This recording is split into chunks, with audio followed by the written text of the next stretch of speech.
ونعوذ بالله من شرور أنفسنا وسيئات أعمالنا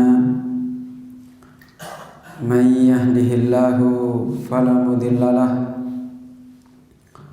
ومن يضلل فلا هادي له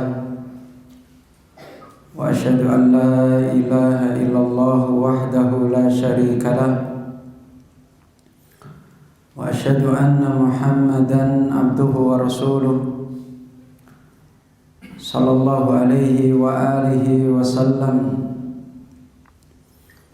يا أيها الذين آمنوا اتقوا الله حق تقاته ولا تموتن إلا وأنتم مسلمون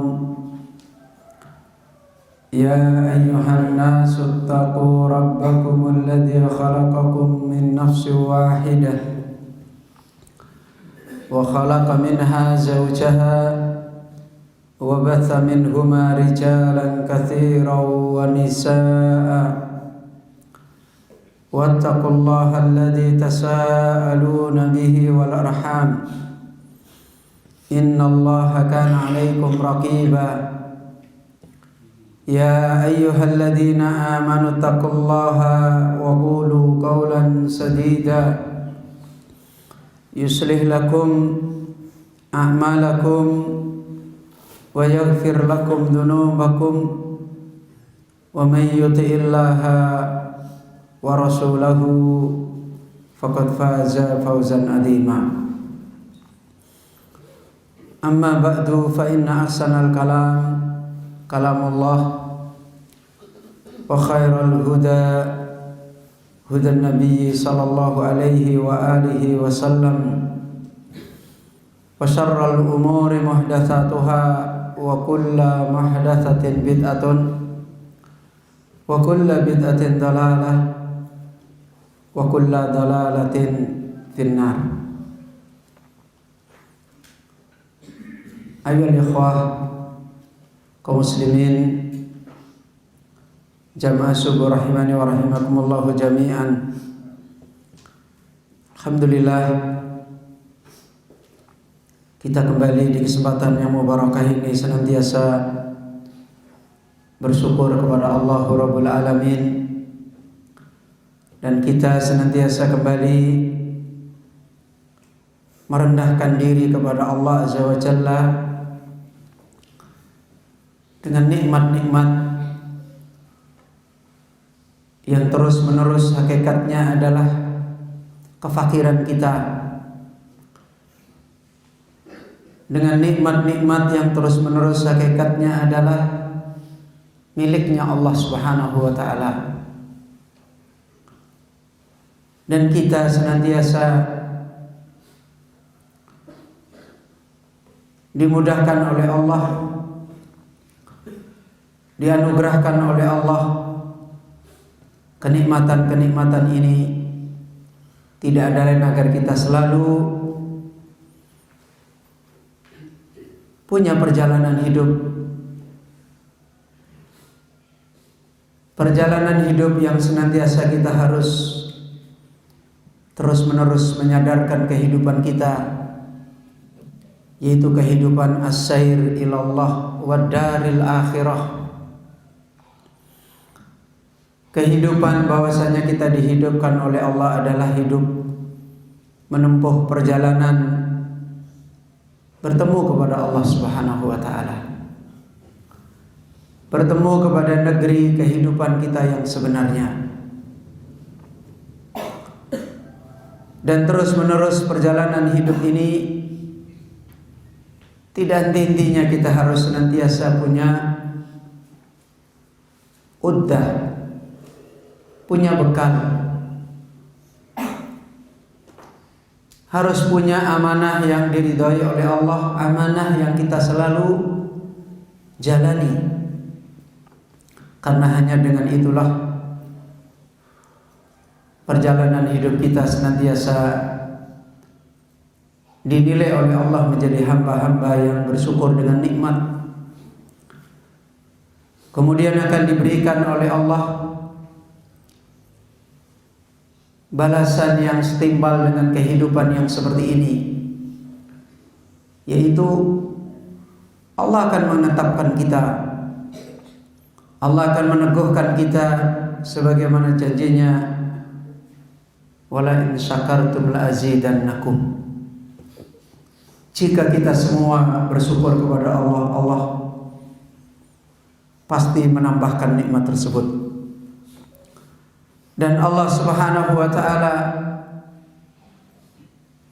akan memberikan kepada kita janjinya, yutsabbitullah alladzina amanu bil qawli tsabit fil hayati dunya wa fil akhirah.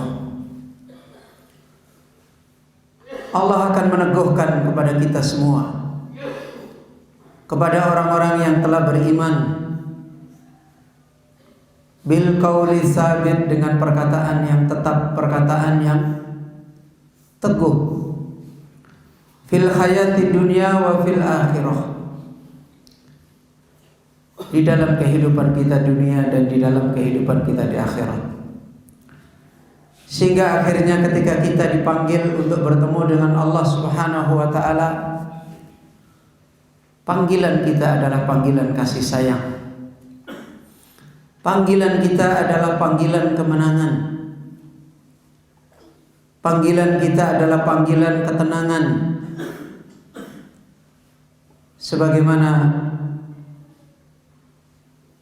hanya itulah panggilan di mana kita akan mendapatkan kemenangan hidup.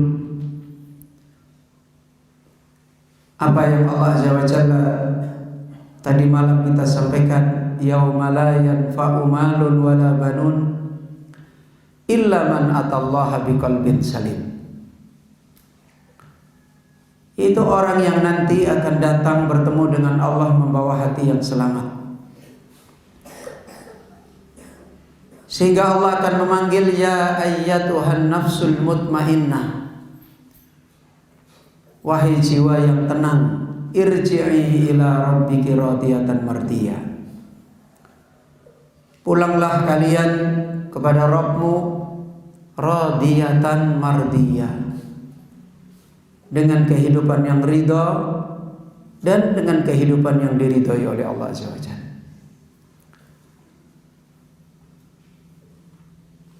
Kaum muslimin, Bapak Ibu yang dirahmati oleh Allah, inilah yang diisyaratkan di dalam syair yang tadi malam kita telah dinasihatkan oleh beliau Al-Allamah As-Sa'di rahimahullah. Manakala sepanjang kehidupan kita punya muamalah iman, muamalah iman yang melahirkan ibadah hanya kepada Allah Subhanahu wa taala. Dan ini yang harus terus-menerus, tidak boleh putus.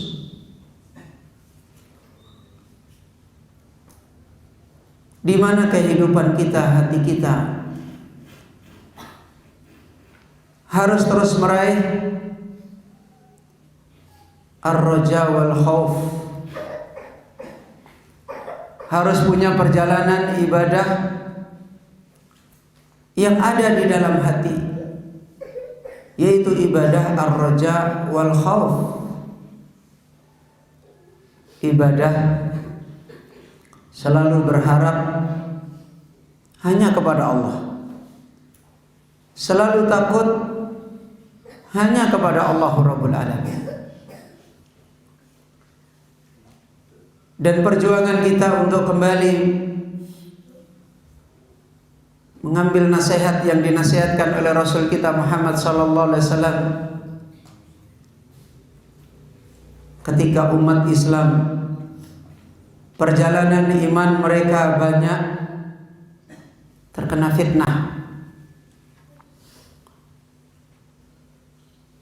banyak terkena musibah-musibah hidayah,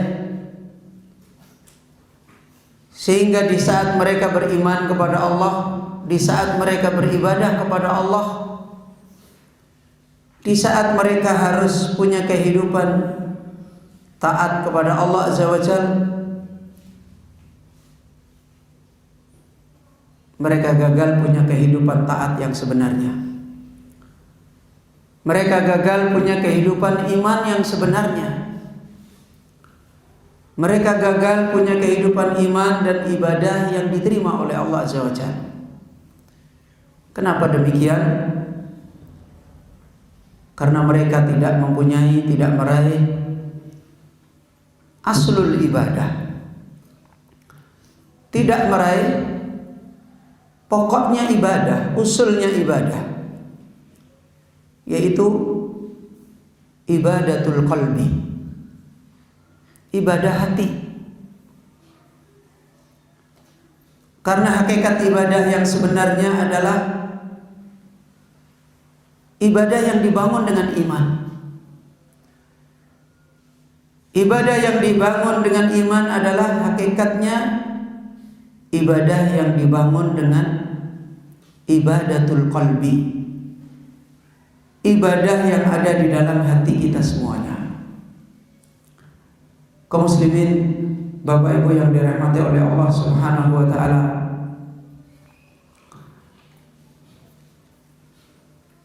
di dalam kitab Ta'dimullah Jalla Jalaluhu Ta'ammulat wa Qasaid, salah seorang ulama kita memberikan nasihat tentang hakikat ibadah ini, tentang hakikat iman ini. Beliau menasihatkan, wal ubudiyatu hiya dillu wal khudu'u wal inqiyadu lillahi jalla jalaluhu wal iftiqaru tammu ilaihi subhanahu wa tahqiqu annahu la ma'buda bihaqqin illallahu wa hadha la yakunu illa bi ta'dimillahi al-mutadammini lil khawfi war raja wal mahabbati lahu ta'ala. Wa qaddammallahu man la yu'addimuhu. Beliau Syekh Utsman Al-Mazid menasihatkan, ibadah itu adalah ad-dil wal khudu'. Ibadah itu adalah sikap merendahkan diri, wal khudu', dan sikap tunduk, merendah kepada yang diibadahi dan patuh tunduk kepada yang diibadahi. Itu intinya ibadah. Itu intinya kehidupan iman seorang hamba kepada Rabb-Nya. Dan itu adalah aslul ibadah. Wal inqiyadu lillah. Kemudian dia selalu mengikat hidupnya untuk Allah. Wal iftiqaru tamu subhanahu wa ta'ala. Dan selalu butuh iftiqar yang sempurna kepada Allah Azza wa Jalla. Ini hakikat ibadah. Adapun ibadah yang seringkali kita dengar, itu adalah macam-macam ibadah. Seperti sholat, seperti puasa, seperti berbuat baik kepada orang tua, berbuat baik kepada tetangga. Semua perintah, semua larangan itu adalah macam-macam ibadah. Macam-macam daripada cabang-cabang iman kepada Allah Azza wa Jalla. Dan hakikat iman, hakikat ibadah yang sebenarnya adalah tahqiqu annahu la ma'buda bihaqqin illallah. Hakikat ibadah yang sebenarnya adalah perwujudan realisasi. Perwujudan realisasi ketika seorang hamba itu punya kehidupan hati bahwasanya tidak ada sesembahan dengan benar kecuali Allah. Itu usulnya ibadah. Yaitu ketika hati kita punya kehidupan mengenal Allah, bahwasanya tidak ada sesembahan yang benar yang kita imani, kita yakini di hati kita kecuali Allah Azza wa Jalla. Dan kalimat ini akan menjadikan hati seorang hamba kalau mengenal kalimat ini adil, rendah, merendahkan diri kepada Allah. Kemudian al-khudu, tunduk patuh. Kemudian al-inqiyadu lillah bitta'ah, selalu mengikat dirinya kepada Allah. Antara dia dan antara Allah hanya punya satu sikap, yaitu taat. Hatinya merendah, hatinya tunduk, hatinya mau terima, mau taat. Kemudian wal iftiqar, hatinya merasa butuh kepada Allah Subhanahu wa taala. Itulah ibadah. Adapun macam-macamnya, salat, zikir, baca Al-Qur'an, berpuasa, sedekah, zakat, itu macam-macamnya. Itulah yang dinasihatkan oleh Rasulullah SAW. Al-iman bid'un wa sab'una su'bah. Iman itu bercabang. A'laha kalimatu la ilaha illallah.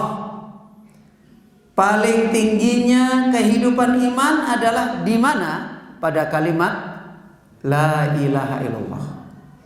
Dan itu usulnya ibadah. Di mana kalimat la ilaha illallah? Fi qulubina, di dalam hati kita. Kalau kita mengikrarkan di dalam lisan asyhadu an la ilaha illallah, itu adalah perwakilan dari hati kita yang ada di dalamnya penerimaan, yang ada di dalamnya ilmu, yang ada di dalamnya keimanan. Tidak ada sesembahan dengan benar kecuali Allah.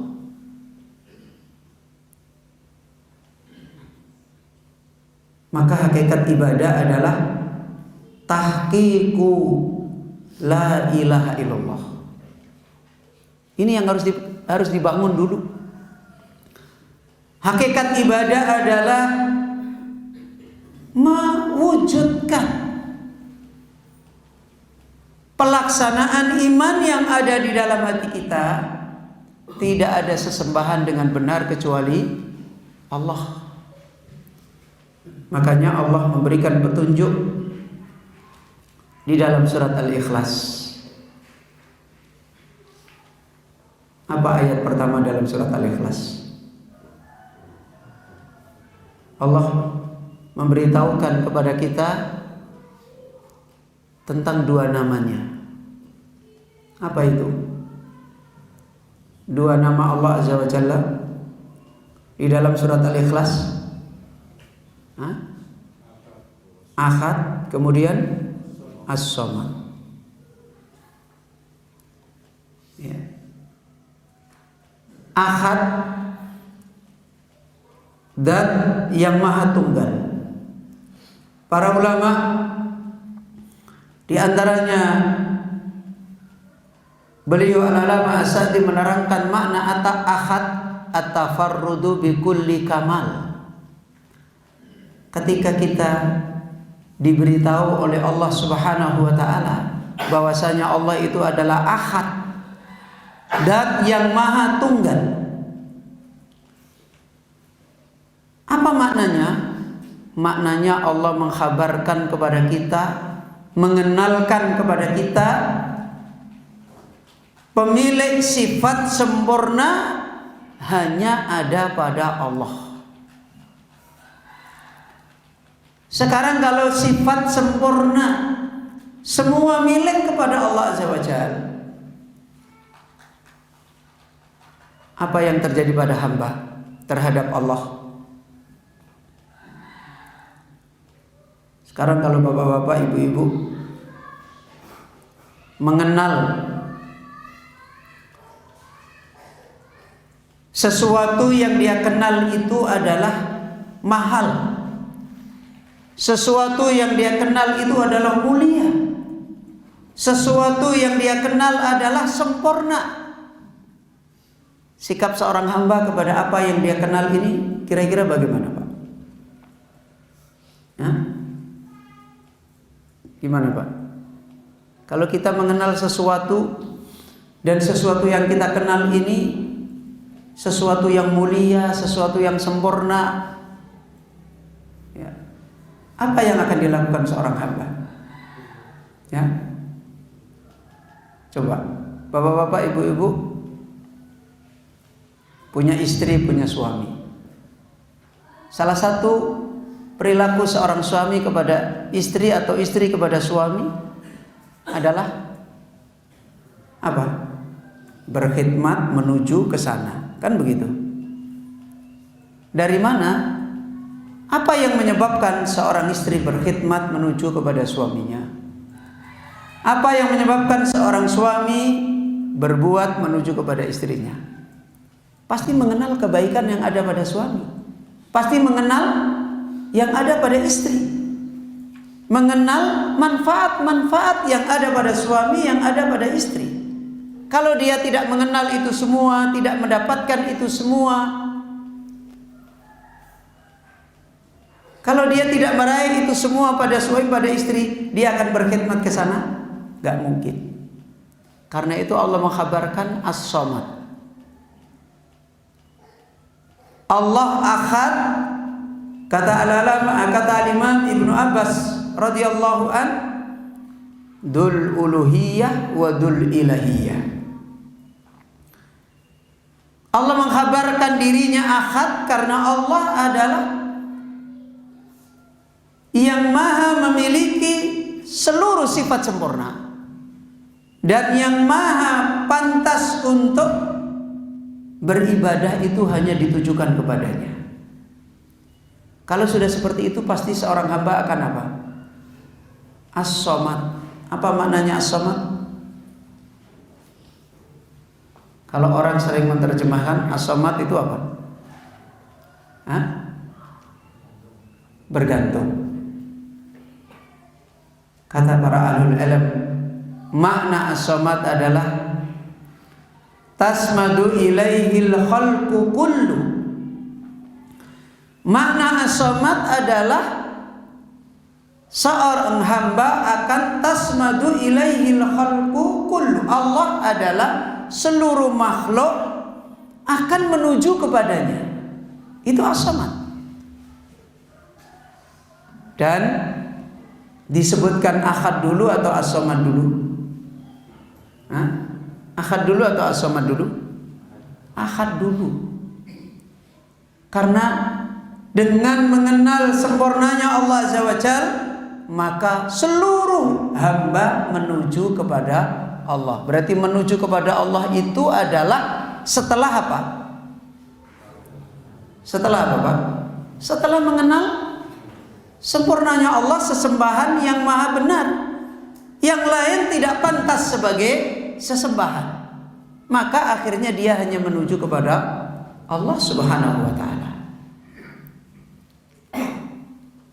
Maka tadi telah dijelaskan, mengenal kepada Allah hakikatnya adalah ibadah hati.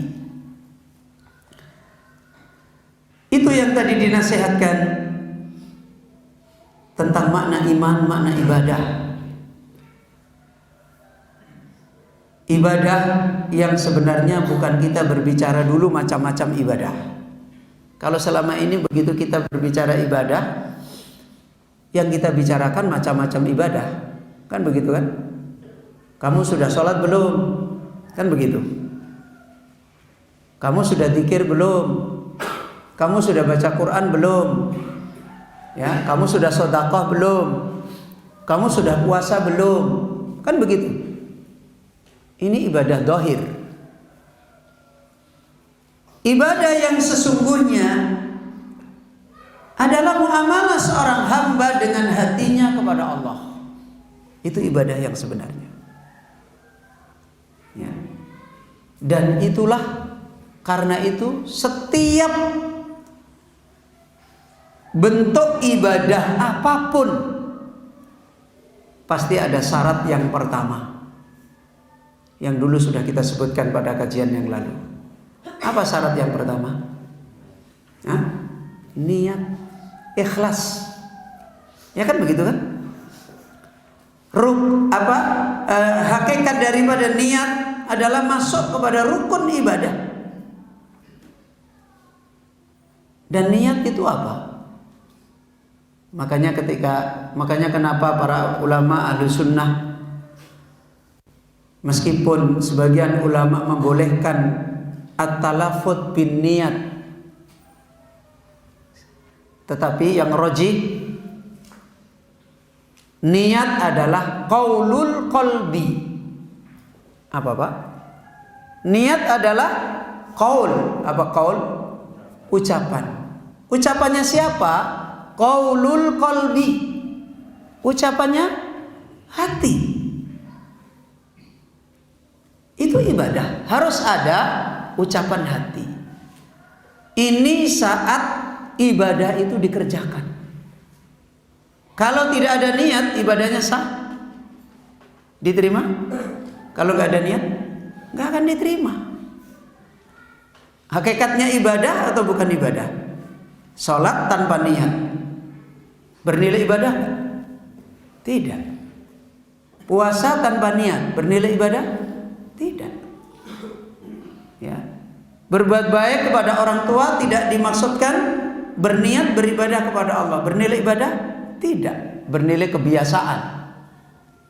Sedekah tanpa ada niat dinilai ibadah? Tidak.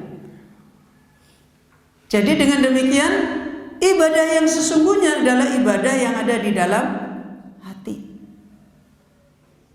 Itu di saat ibadah-ibadah itu dilakukan, kita harus menyebutkan niat. Harus ada qaulul qalbi. Harus ada ucapan hati yang dihadirkan. Dan tidak cuma itu. Tidak cuma saat kita mau beribadah kita menghadirkan hati kita untuk berniat, tetapi sepanjang perjalanan ketika kita mengerjakan ibadah, niat itu harus terus terjaga apa tidak, Pak? Hah? Harus terus terjaga enggak? Harus kan? Makanya ibadah itu harus khusyuk. Ya kan? Hati harus selalu di saat kita mengerjakan ibadah harus ada makna-makna keikhlasan tadi. Yaitu harus selalu ibadah itu berjalan dengan berharap kepada Allah. Terus harus selalu berjalan takut kepada Allah. Terus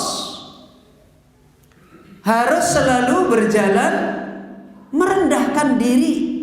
Setiap perjalanan detik demi detik waktu kita mengerjakan ibadah, hati kita harus melakukan sikap apa? Merendahkan diri. Hati kita harus mempunyai sikap tunduk. Misalnya, kalau seandainya Bapak Ibu sholat, pada saat Bapak Ibu sholat bersedekah, tiba-tiba hatinya ngomong, kok saya harus berdiri seperti ini, saya harus sujud seperti ini, kok susah sekali sih ibadah. Hatinya tiba-tiba ngomong seperti itu. Diterima gak ibadahnya?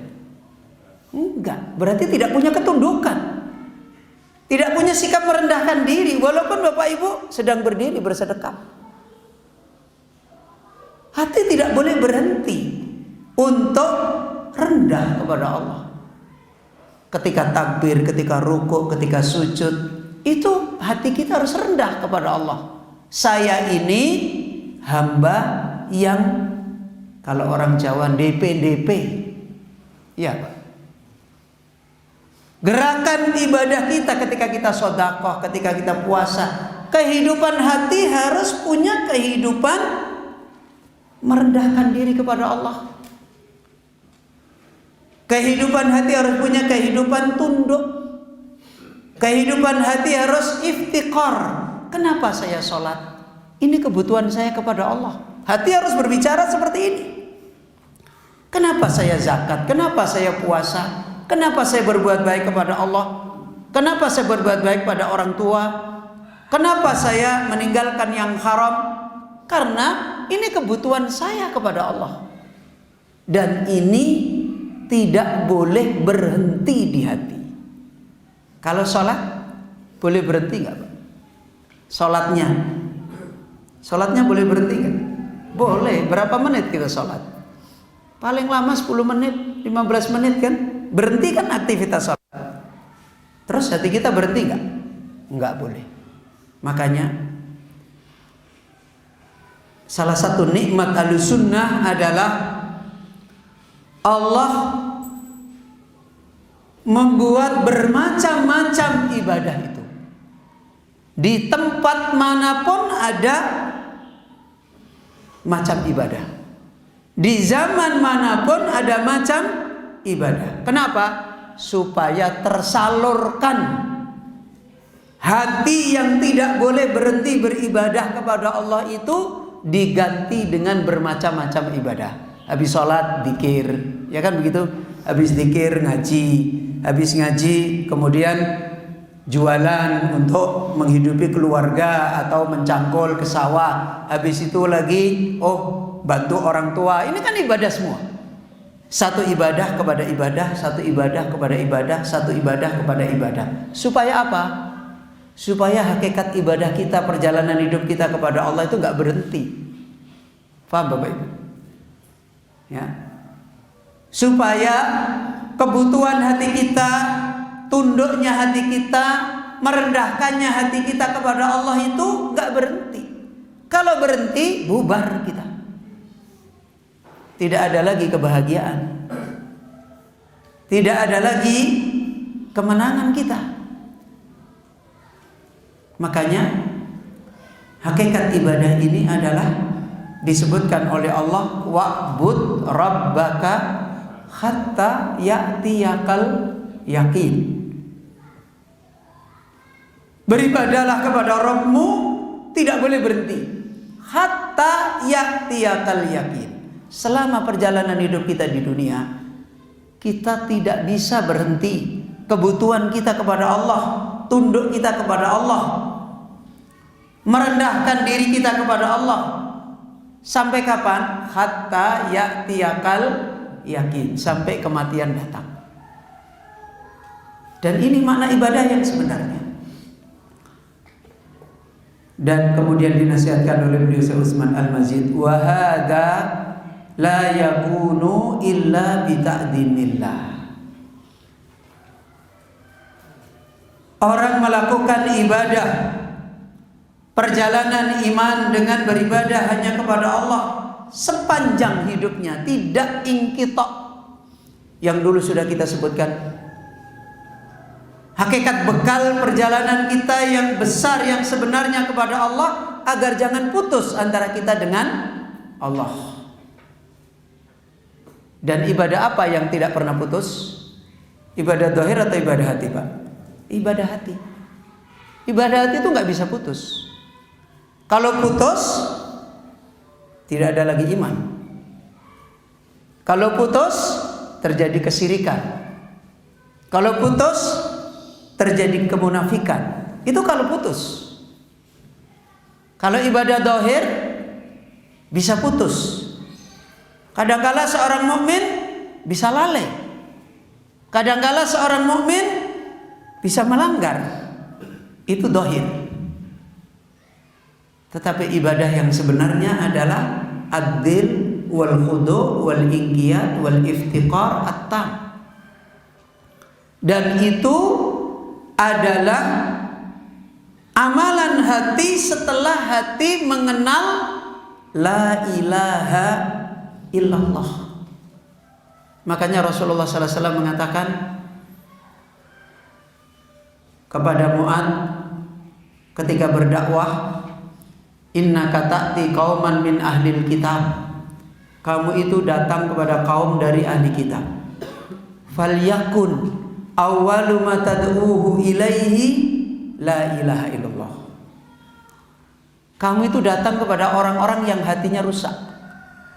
Imannya sudah kena kesyirikan. Imannya sudah kena kekufuran. Imannya sudah kena nifak.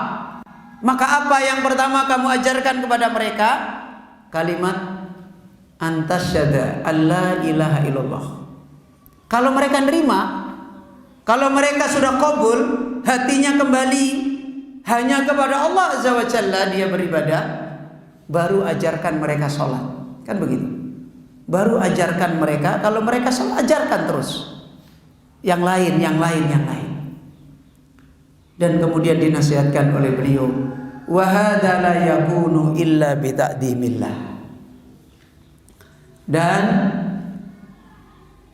sikap ibadah yang tidak putus, yang tidak inqitok, sebagai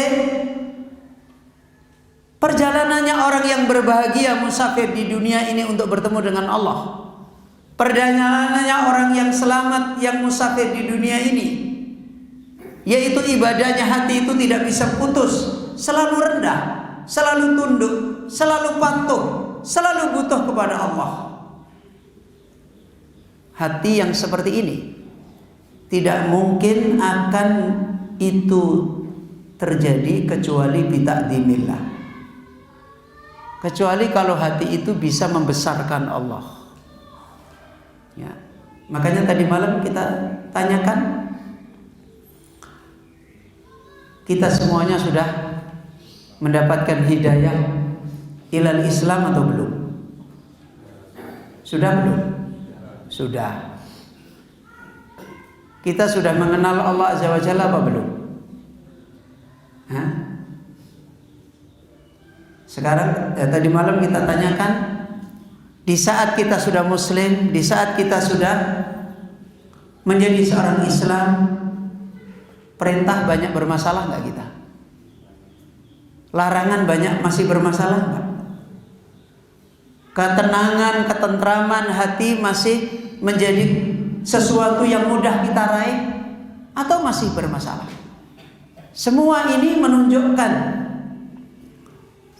kenyataannya untuk bisa terus tunduk, untuk bisa terus merendahkan kepada Allah, untuk bisa terus butuh kepada Allah tidak mudah.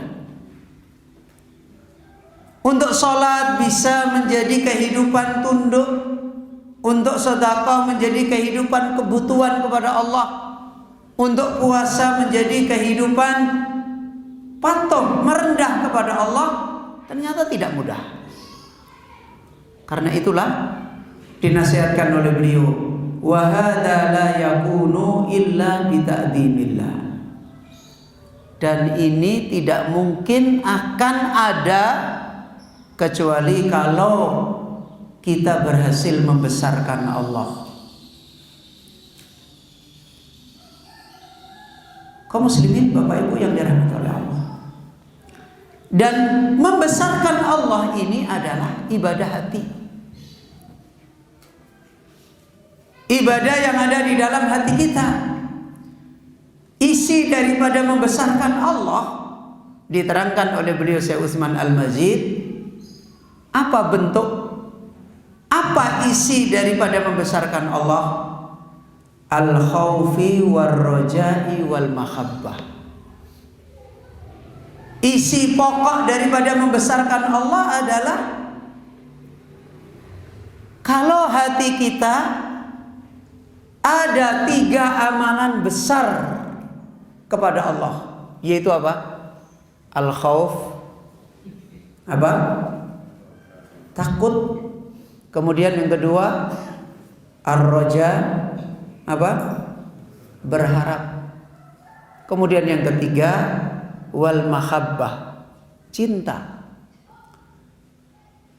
Kalau perjalanan hidup kita tidak ada ini, walaupun mohon maaf kita mengerjakan sholat, mengerjakan zakat, mengerjakan sedekah, ya, mengerjakan perintah, mengerjakan larangan, bernilai apa Bapak Ibu? Dohir kita mengerjakan sholat, zakat dan seterusnya, tapi di dalam hati kita nggak ada kehidupan membesarkan Allah.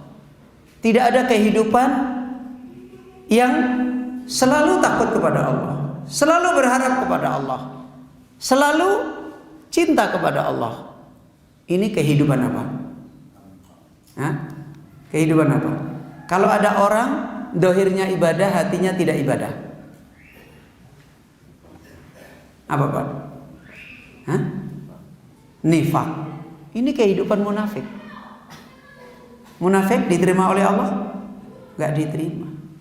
Perjalanan ibadahnya orang munafik itu menyenangkan atau menyusahkan dia? Hah? Menyenangkan atau menyusahkan Pak? Menyusahkan. Karena perjalanan ibadahnya orang munafik itu dengan hati yang sempit, dengan merasa dengan ibadah itu beban. Ya. Ibadah itu tidak sesuatu yang menjadi kebutuhan dia. Ibadah itu tidak sesuatu yang menjadi sikap yang dia patuh kepada Allah.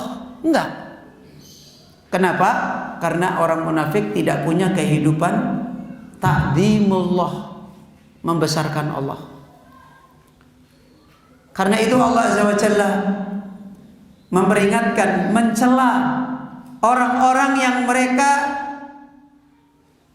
tidak berhasil mendapatkan ini. Dan itu hakikatnya adalah orang yang gagal as-sair ilallah wa daril akhirah. Allah Azza wa Jalla berfirman di dalam sebuah ayat, ma lakum la tarjuna lillahi waqara. Ma lakum la tarjuna lillahi waqara. Kenapa kalian tidak senantiasa tarjuna lillah? Kenapa kalian tidak senantiasa berharap kepada Allah waqara, dengan merendahkan diri, dengan membesarkan Allah, merendahkan diri? Maka Bapak Ibu, ini hakikat celaan Allah Azza wa Jalla orang yang hatinya gagal mendapatkan usulnya ibadah, yaitu tidak punya tarjuna lillah waqara, tidak punya kehidupan berharap hanya kepada Allah dan merendahkan diri, membesarkan Allah. Dan ini harus ada di dalam hati seorang hamba. Macam-macam ibadah yang dikerjakan manusia, ukurannya ada di sini.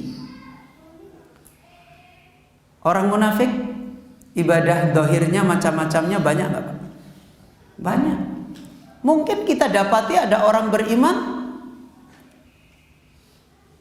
ibadah dohir yang dikerjakan tidak sebanyak orang munafik. Bisa jadi. Mungkin nggak Pak? Mungkin. Karena Allah sendiri menerangkan orang beriman menjadi 3 golongan orang beriman. Apa? Dzalimun li nafsi. Yang kedua, muqtasidun.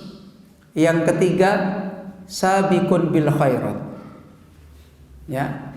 Allah menyebut orang beriman itu ada 3 golongan. Pertama, dzalimun li nafsi.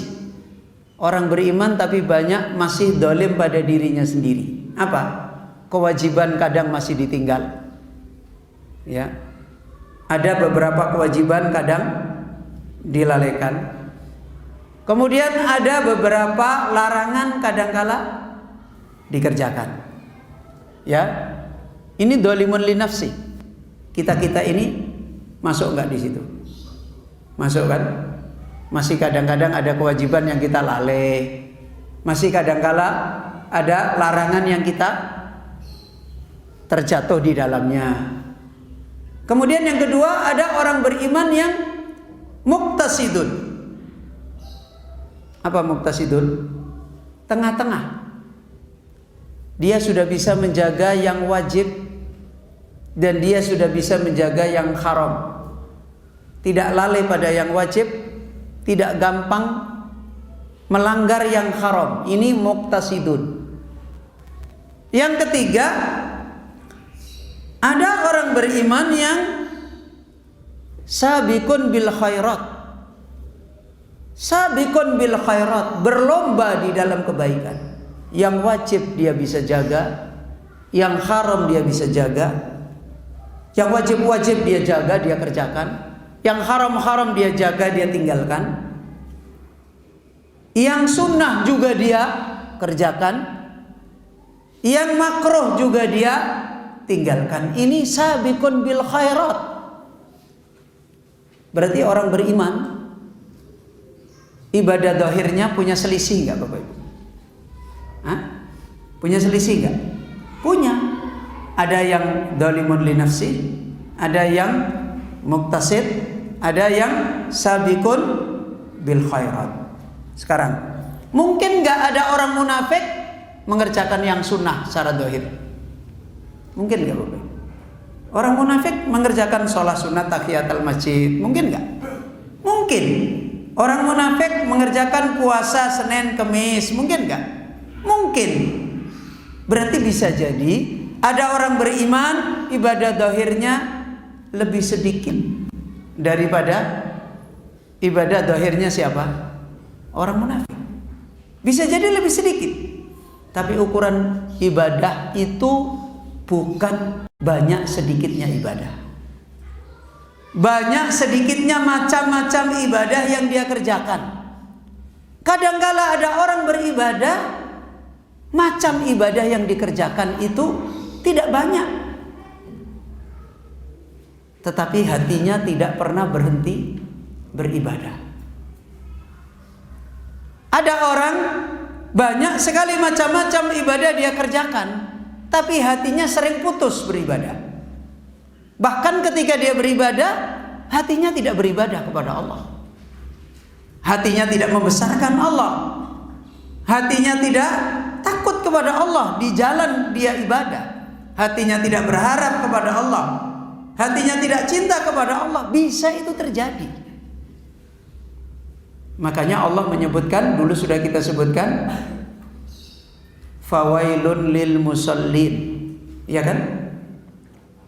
Celakalah bagi orang yang dia salat. Bagaimana salatnya? Alladzina hum an salatihim sahun. Apa sahun artinya, Pak? Lalai. Ini ibadah hati. Dia salat secara zahir tapi hakikatnya dia lalai. Terus Allah menyebut di ayat yang lain, qad aflahal mu'minun. Sungguh beruntunglah orang-orang yang beriman. Alladzina hum fi salatihim khashi'un. Loh, sama-sama disebut salat kan? Kalau yang tadi fawailun lil musallin. Kalau yang ini apa? Qad aflahal mu'minun alladzina hum fi salatihim. Sama-sama ada kata salat kan? Tapi yang ini wailun, yang sini aflah. Ya, yang ini celaka, yang ini beruntung. Di mana letak yang membedakan? Yang sini sahun, yang sini khashi'un. Ya kan? Yang ini hatinya lalai, tidak ada ibadah hati. Yang ini khashi'un, hatinya hadir, membesarkan Allah, takut pada Allah, cinta berharap kepada Allah, cinta kepada Allah. Itulah orang yang hatinya khusyuk. Dan ini sebenarnya ibadah. Maka Allah mencela, malakum la tarjuna lillahi waqara. Maka Bapak Ibu, kita kembali apa yang disampaikan di dalam syair tersebut. Disampaikan oleh beliau Al-Alama As-Sa'di, makna syair wa humul ladina banau manazila sairihim bainar roja wal khawfi lid-dayani ay saru fi jami'i umurihim mustaskhibina wa mulazimina lil khawfi war rojai. Maksudnya orang yang menempuh perjalanan hidup menuju kepada Allah, menuju kepada akhirat itu, mereka berjalan menjalani semua urusan amanah mereka, menjalani kehidupan ibadah mereka, iman mereka dengan semua macam-macam ibadah, menjalani cabang-cabang iman yang hakikatnya cabang-cabang iman itu adalah ibadah. Bagaimana dia menjalani semuanya ini? Mustaskhibin, orang yang harus menyertakan, orang yang harus terus-menerus ya, mustaskhibin, mengiringkan, menyertakan, wa mulazimin, dan harus terus melazimi, harus terus menetapi lil khaufi war roja. Apa? Harus terus takut hatinya, war roja, dan harus terus hatinya berharap kepada Allah. Ini musafir kepada Allah yang sebenarnya. Ibadah dohir bisa berhenti, bisa ganti dari salat kepada dzikir, dari dzikir kepada baca Al-Quran, dari baca Al-Quran memberi nafkah keluarganya, dari baca Al-Quran taat pada suami, ngurus anak. Ini macam-macam ibadah dohir. Tetapi ibadah yang tidak boleh berhenti menyertai ibadah itu, yaitu mustaskhibina mulazimina lil khaufi war roja. Selama ini seringkali manusia ketika berbicara beribadah kepada Allah hanya membicarakan ibadah dohirnya. Begitu berbicara, kamu sudah beribadah, yang dipahami oh sholat, oh zakat, oh puasa, oh sedekah. Kemudian dia belajar bagaimana syarat rukunnya sholat, syarat rukunnya sedekah, syarat rukunnya haji, umroh, dan seterusnya. Tapi ada satu hal yang orang sering lalai ya. Makanya Rasulullah SAW banyak mengingatkan sebaik-baik ibadah ya. Sebaik-baik ibadah kepada Allah, banyaknya ibadah atau ibadah yang memiliki sifat ibadah hati. Khairul umur awsatuha adwamuha wa in qalla. Kan begitu. Sebaik-baik urusan kita di dalam beribadah kepada Allah adalah adwamuha, yang paling dawam. Apa dawam? Yang paling terus-menerus berjalan, dikerjakan tidak pernah berubah. Dikerjakan dengan penuh kenikmatan, dikerjakan dengan penuh kebahagiaan, dikerjakan dengan penuh ketundukan, wa in qalla. Apa kata Rasulullah? Sekalipun sedikit. Ini merupakan nasihat besar bagi kita di dalam safar kita kepada Allah. Ibadah yang harus kita besarkan kepada Allah Azza wa Jalla adalah ibadah apa, Pak? Ibadah hati. Karena itu usulnya ibadah. Ya, itu adalah usulnya ibadah. Ada kisah ketika Rasulullah SAW memerintahkan beberapa sahabatnya waktu itu sedang safar. Kemudian mereka Salah satu adab safar adalah ada amir safar, ya kan? Ada apa? Pemimpin safar. Dan biasanya amir safar ini yang memimpin sholat, kan begitu. Salah seorang sahabat Nabi ini, sebagaimana diriwayatkan Aisyah radhiyallahu an, selama safar, ketika dia memimpin sholat, bacaan ayatnya hanya membaca ayat Qul huwallahu ahad. Setiap sholat berjamaah, ayat yang dibaca Qul huwallahu ahad. Kira-kira bapak-bapak, ibu-ibu kalau sedang musafir atau punya imam, setiap sholat bacaannya selalu surat Al-Ikhlas. Maghrib surat Al-Ikhlas, 4 rakaat surat Al-Ikhlas semua. 2 rakaat surat Al-Ikhlas. Nanti Isya juga begitu. Subuh juga begitu. Kira-kira bapak-bapak, ibu-ibu gimana? Melihat imam ini gimana? Merendahkan atau memuliakan? Gimana Pak? Ini imam ini kenapa ini? Apa cuma itu aja hafalannya? Kalau kita ya memang cuma itu hafalannya kan. Jadi sahabat ini setiap memimpin sholat, bacaan yang dibaca suratul Ikhlas. Maka apa yang terjadi? Sahabat-sahabat semuanya hatinya bermasalah. Ini kita punya imam yang ditunjuk oleh Nabi ini bagaimana? Ya mungkin kalau kita bisa mikirnya bukan cuma imamnya aja yang nunjuk, kan begitu. Ini Nabi ini jangan-jangan salah tunjuk, kan begitu. Sudah begitu mereka pulang dari safar, lapor kepada Rasulullah sallallahu alaihi wasallam. Ya Rasulullah sallallahu alaihi wasallam, imam yang engkau tunjuk sholat itu begini.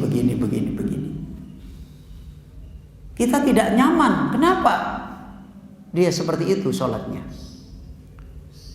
Maka Rasulullah sallallahu alaihi wasallam kemudian balik bertanya, saluhu. Sekarang kalian tanya pada dia, jangan tanya kepada saya, kan begitu. Kenapa setiap kali dia sholat yang dibaca Qul huwallahu ahad? Kenapa?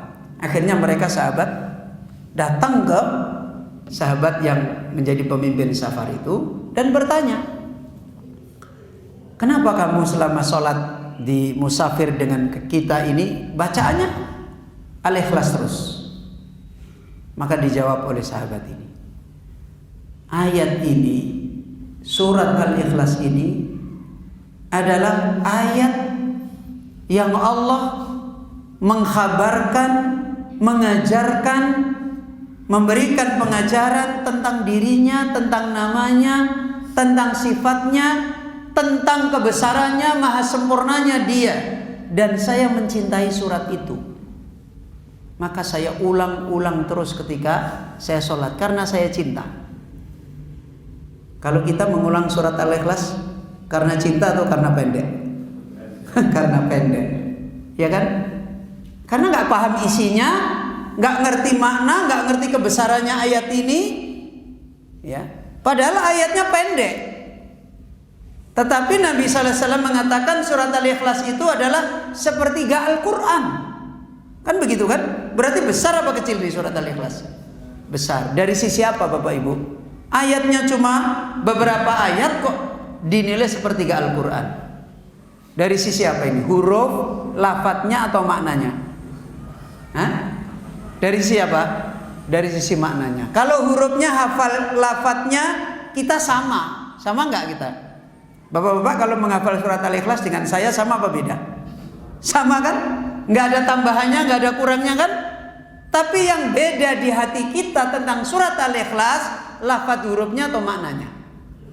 Maknanya. Paham Bapak Ibu? Sahabat ini mengatakan, saya memahami surat Al-Ikhlas ini, Allah mengajarkan kebesarannya, kesempurnaannya, ya, kesuciannya.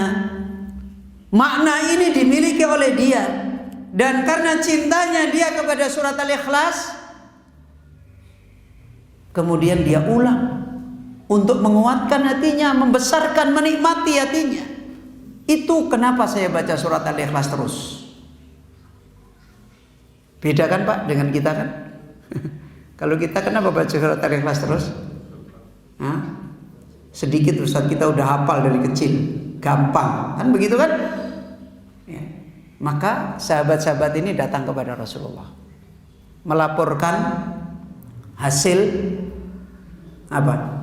Wawancaranya dengan sahabat tadi. Ya Rasulullah, ini jawaban dia. Maka kata Nabi, baru saja turun ayat. Allah mengkhabarkan bahwasanya Allah mencintai dia. Masya Allah. Ini Bapak Ibu, ibadah apa ini? Ibadah hati atau ibadah zahir? Ibadah hati. Contoh lagi yang lain. Pernah di suatu kali di Madinah, Rasulullah SAW mengkhabarkan tentang ada sebentar lagi akan lewat ahli surga. Jadi sebentar lagi akan lewat apa? Ahli surga. Sahabat itu kalau sudah diberitahu ahli surga melotot semua. Mana nih? Mana nih? Kenapa? Dia akan mengejar. Kalau sudah dibicarakan tentang surga, dibicarakan tentang akhirat, itu mereka berlomba mengejar. Begitu Rasulullah SAW memberitahu sebentar lagi akan ada orang ahli surga lewat. Orang menunggu-nunggu, mana ada orang lewat. Tiba-tiba ada seorang Ansar lewat, membawa sandalnya.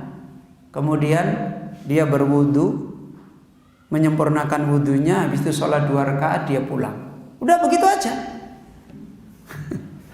Jadi lewat, bawa sendal, kemudian dia letakkan, dia berwudu, kemudian setelah itu dia sholat 2 rakaat, habis itu dia pulang. Sahabat, masa dia sih ahli surga masuk begitu? Dia gak percaya. Ya sudah, lewat aja begitu kejadian. Besok lagi Rasulullah SAW berbicara lagi. Sebentar lagi akan ada ahli surga lewat. Ya. Kemudian tidak lama, ya orang itu lagi datang lagi, bawa sendalnya, kemudian wudu, sempurnakan wudunya, kemudian dia sholat 2 rakaat, pulang lagi. Sampai 3 kali. Akhirnya sahabat jadi penasaran. Ini orang seperti itu, ibadahnya cuma begitu, kok Nabi bilang ahli surga sih? Maka ada satu sahabat yang penasaran. Penasaran Pak. Dia mengikuti sahabat tadi yang pulang. Kemudian dia bertemu dan dia berbicara. Saya ini lagi punya masalah. Boleh nggak saya nginap di rumahmu? Apa ini maksudnya kira-kira Pak? Hah? Pengen tahu kenapa sih sahabat ini kok dibilangkan oleh Rasulullah dia ahli surga lewat. Kemudian sahabat tadi boleh, ya. Akhirnya dia diterima menjadi tamunya. Kemudian bermalam di rumah sahabat tersebut. Kalau kita bermalam ke teman kita, karena apa Pak? Karena ada urusan bisnis. Ini sahabat karena pengen tahu kok dia ahli surga, sampai bermalam dia di rumahnya, bertamu. Kemudian malam-malam dia nunggu. Bangun malam apa enggak ini? Ya kalau kita memahami ahli surga itu berarti setiap malam dia sholatnya apa? Oh full. Ya. Maka dia tunggu, kok enggak dengar-dengar dia bangun ya? Terus kemudian dia dengar, dia bangun cuma batuk-batuk. Kemudian dia istighfar kepada Allah. Habis itu tidur lagi. Ya. Habis itu sudah 3 malam ditunggui, dia tidak mendapati sesuatu yang istimewa dari ibadahnya dia. Dia tidak mendapati sesuatu yang hebat dari ketaatannya kepada Allah. Secara apa Bapak Ibu? Secara zahir, ya kan? Maka pada hari ketiga dia pamitan, mau pulang. Terus ditanya, lah kamu Keperluanmu kesini tuh mau apa? Ya kan? Enggak, sebenarnya saya ini enggak punya masalah. Baik-baik saja saya. Saya pengen bermalam di sini itu karena saya penasaran. Kok Rasulullah sallallahu alaihi wasallam tiba-tiba mengatakan sebentar lagi ada ahli surga lewat. Tiba-tiba yang lewat kamu. Kamu wudhu, sholat 2 rakaat, pulang.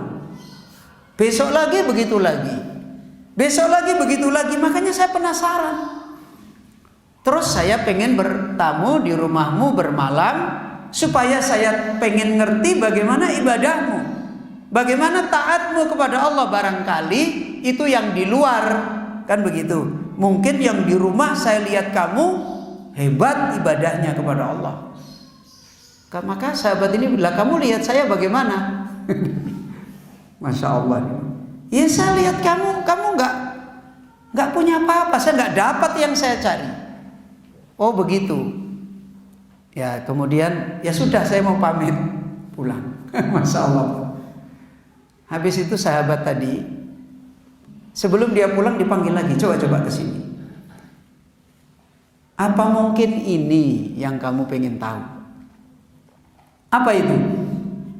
Maka dia cerita, sepanjang hidup saya tidak pernah sakit hati dengan manusia, dengan makhluk. Apa kata dia? Sudah, ini yang dimaksudkan oleh Rasulullah sallallahu alaihi wasallam. Ini yang saya tidak bisa kerjakan. Masya Allah. Coba lihat Bapak Ibu. Apa ini?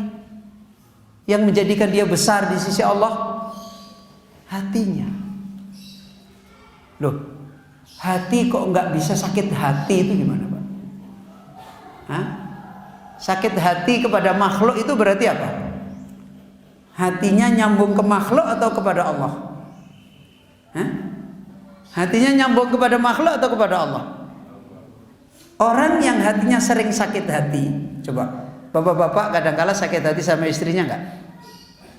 Iya kan? Kenapa? Ya karena hatinya nyambungnya kepada istrinya. Ya kan begitu kan? Para ibu-ibu sering sakit hati kepada suaminya. Kenapa coba? Karena hatinya berharap pada suaminya. Hatinya cinta pada suaminya, takut pada suaminya. Makanya ketika tidak dapat sakit hati. Kan begitu. Seorang suami sering sakit hati, teman sakit hati dengan temannya. Kenapa? Karena berharapnya kepada temannya. Karena cinta kepada temannya, ingin didapatkan, takut pada temannya, nggak dapat, sakit hati. Tapi kalau orang hatinya cuma nyambung kepada Allah, sakit hati Pak? Ya? Hatinya itu nggak nyambung kepada makhluk, berharap pada makhluk nggak ada. Sekarang kalau Bapak Ibu tidak berharap kepada makhluk, seorang suami tidak berharap kepada istri, kemudian istrinya nggak ngelayani dia, sakit hati nggak? Ya karepmu toh, kan begitu. Ya kan begitu. Tapi seorang suami berharap kepada istri, kemudian istrinya nggak melayani, sakit hati nggak? Sakit hati. Seorang istri berharap kepada suami, kemudian suaminya tidak memberi kepada dia sesuai maunya, sakit hati nggak? Sakit hati kan? Seorang istri tidak berharap kepada suaminya, tidak dikasih, sakit hati enggak? Enggak. Jadi orang yang hatinya tidak sakit hati itu karena hatinya hanya punya kehidupan dengan Allah. Yang diharap hanya Allah, yang dicintai hanya Allah. Ya. Makanya mohon maaf Bapak Ibu, siapa manusia yang paling tidak pernah sakit hati kepada makhluk? Para rasul kan? Para nabi kan? Kenapa? Karena hatinya hanya untuk siapa? Untuk Allah. Rasulullah sallallahu alaihi wasallam dilempari batu-batu, sakit hati? Enggak. Ya kan? Inilah. Jadi hati yang tidak sakit hati dengan makhluk selamanya, itu menunjukkan besarnya hati itu hanya kepada siapa? Hanya kepada Allah. Maka menjadi jelas apa yang tadi dinasihatkan oleh para ulama kita. Dan ibadah itu fitnahnya banyak nggak Bapak Ibu? Banyak kan? Untuk bisa taat kepada Allah, untuk bisa berkhidmat kepada keluarga, untuk bisa taat pada istri, pada suami, itu fitnahnya banyak nggak? Banyak. Fitnah-fitnah ini yang kemudian merubah ibadah-ibadah tersebut tidak bernilai ibadah. Untuk bisa ibadah itu terus bernilai ibadah, maka ibadah hati tidak boleh apa? Tidak boleh putus. Berharap kepada Allah tidak boleh putus. Takut kepada Allah tidak boleh putus. Cinta kepada Allah tidak boleh putus. Dan inilah takdim kepada Allah, membesarkan Allah Subhanahu wa taala. Maka itu yang tadi dinasihatkan oleh beliau Sesati. Ar-raja wal khauf itu mustasqidina mulazimina. Orang yang berjalan kepada Allah hatinya harus tidak boleh berhenti meraih ar-raja wal khauf. Caranya bagaimana Bapak Ibu? Caranya adalah dengan mengenal Allah. Ya. Caranya adalah dengan mengenal Allah. Coba lihat surat Al-Fatihah yang Bapak Ibu selalu baca di dalam salat. Mana ayat yang menunjukkan kita harus terus beribadah kepada Allah? Mana ayatnya? Mana Pak? Iyyaka na'budu wa iyyaka nasta'in. Ayat ini di awal atau di tengah-tengah? Hah? Di awal atau di tengah-tengah? Di tengah-tengah kan? Ayat yang di awal tentang apa? Ayat yang awal sebelum iyyaka na'budu wa iyyaka nasta'in tentang apa? Kita dikenalkan siapa yang mau kita ibadahi. Ya kan? Jadi bukan kita langsung beribadah, kita dikenalkan siapa yang mau kita ibadahi. Ada Allah mengenalkan 5 nama besar. Pertama, lafaz jalalah Allah. Kedua, Rabb. Ketiga, Ar-Rahman, Ar-Rahim. Keempat. Kemudian kelima, Al-Malik. Loh ini Pak, enggak langsung iyyaka na'budu wa iyyaka nasta'in. Enggak akan bisa nanti iyyaka na'budu wa iyyaka nasta'in. Seperti yang tadi dinasihatkan. Mulazimina mustasqidina, menetapi terus untuk punya kehidupan membesarkan Allah. Enggak akan bisa. Tidak akan bisa kita iyyaka na'budu wa iyyaka nasta'in kalau kita tidak bisa membesarkan Allah. Apa Allah membekali kita untuk membesarkan Allah?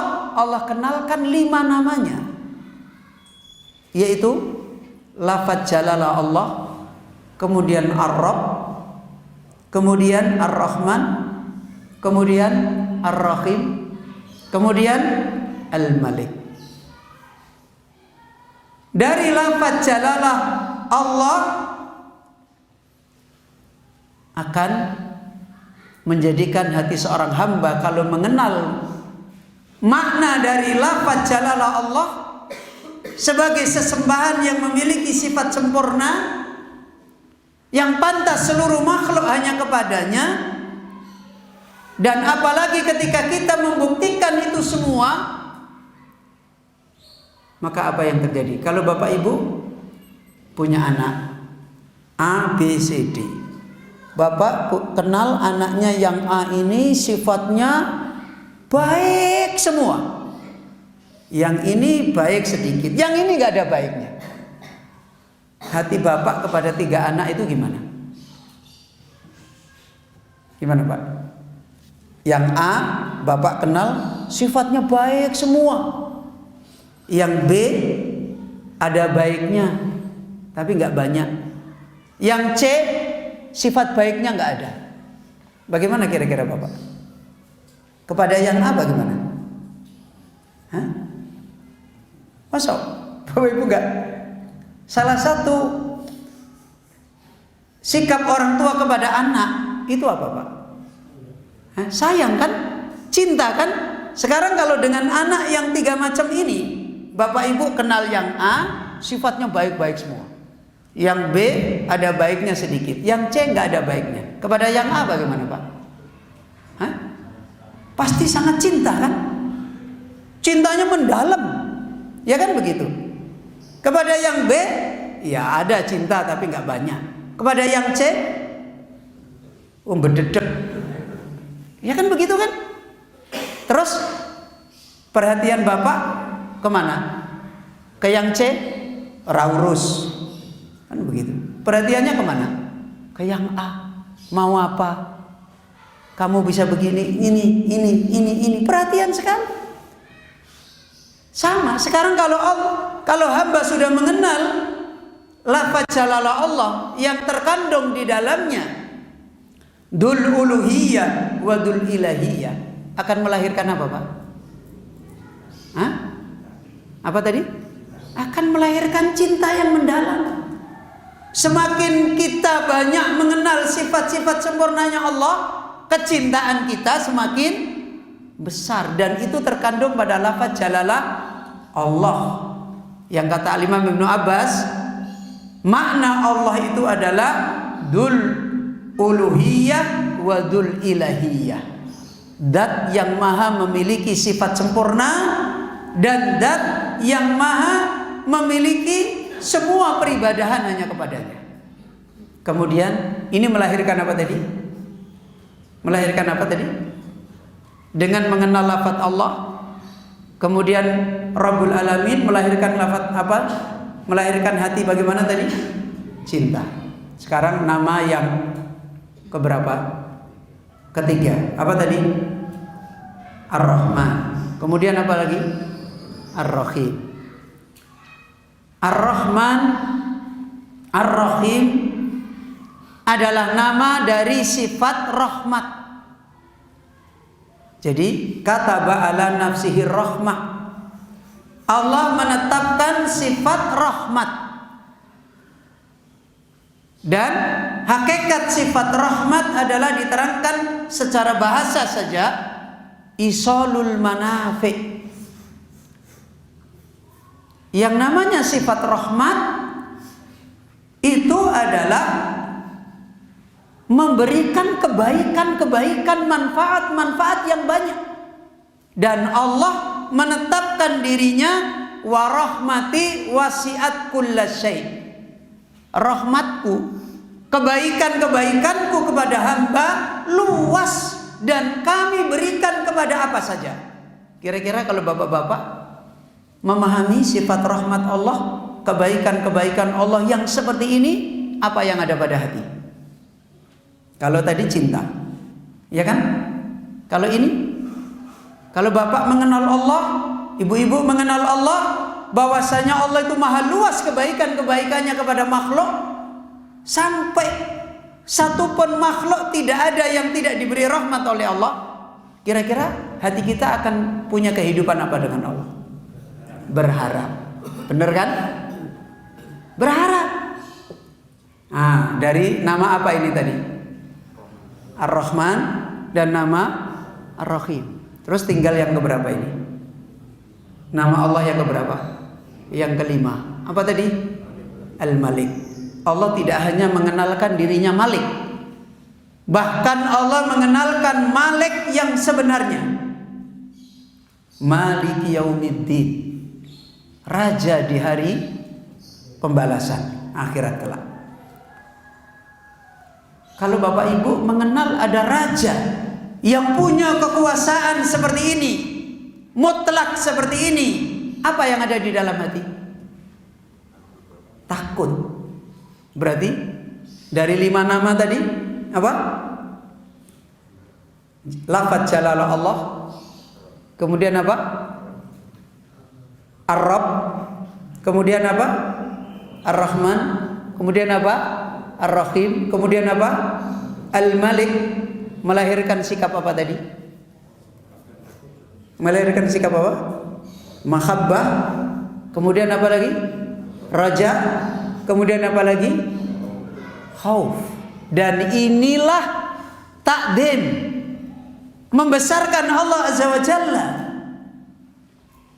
Kemudian baru iyyaka na'budu wa iyyaka nasta'in.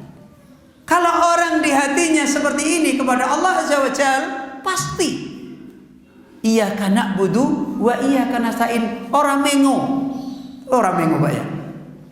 Tidak belok ke sana kemari, tidak akan menandingkan Allah dengan makhluk.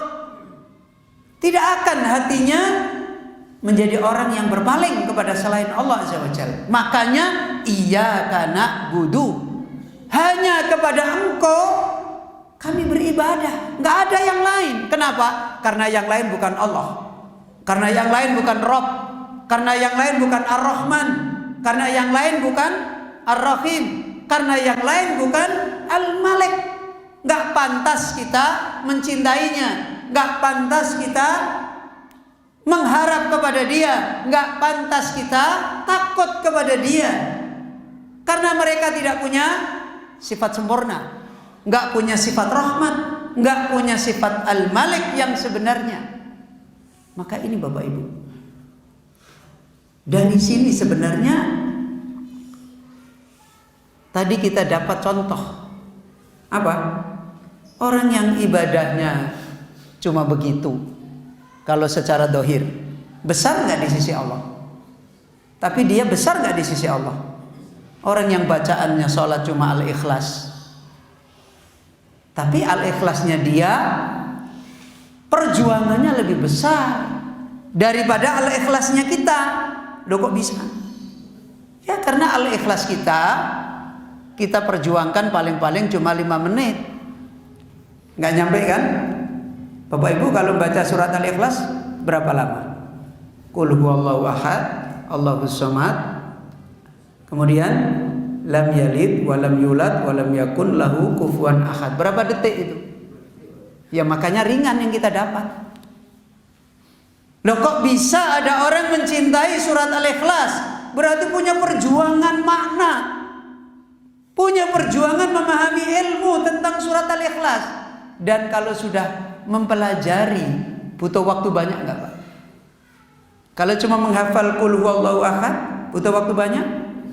Enggak. Tapi kalau memahami makna yang ada di dalam surat Al-Ikhlas, butuh waktu banyak enggak?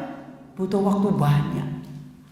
Untuk hati bisa berhasil hanya membesarkan Allah, itu butuh waktu banyak enggak?